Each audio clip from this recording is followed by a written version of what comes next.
നല്ലൊരു സർവീസ് എന്ന ബാങ്കിലെ ജീവനക്കാരനാണ്. ക്ഷേമ പെൻഷൻ കൊടുക്കാൻ വേണ്ടി അവിടെ പോവുമായിരുന്നു. അപ്പോൾ പോകുന്ന സമയത്ത് പിന്നെ അവിടെ ഒരു സരസ്വതി എന്ന് പറയുന്ന ആളുടെ പെൻഷൻ കൊടുക്കാൻ വേണ്ടി അവിടെ നിൽക്കുകയായിരുന്നു.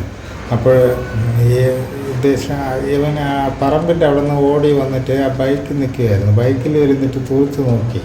ഞാൻ ചോദിച്ചു എന്ത് പറ്റി? ഇല്ല, ഒന്നുമില്ല എന്ന് പറഞ്ഞു. പെട്ടെന്ന് പിച്ചാത്തി എടുത്തിട്ട് എന്നെ അറിയാമോ നിനക്കെന്നെ അറിയാമോ എന്ന് പറഞ്ഞിട്ട് ആദ്യം ചവിട്ടിയിട്ട് കത്തിയെടുത്ത് വീശി ഇവിടെ അപ്പോൾ ഞാൻ കൈ കൊണ്ട് മാറ്റിയിട്ട് തലയിൽ അടി അടിച്ചിട്ട് ഇവിടെ കത്തി വീശിയപ്പോൾ പുറം തലയിൽ ഒരു മുറിവ് ഇട്ട് വീണ്ടും 2-3 അടി അടിച്ചു കിടക്കുകയായിരുന്നു. അപ്പോൾ 2-3 സ്ത്രീകളൊക്കെ വന്ന് പിടിച്ചു. കാരണം ആ പെൻഷൻ കൊടുത്തോണ്ടിരിക്കുന്ന ചെറുക്കല്ല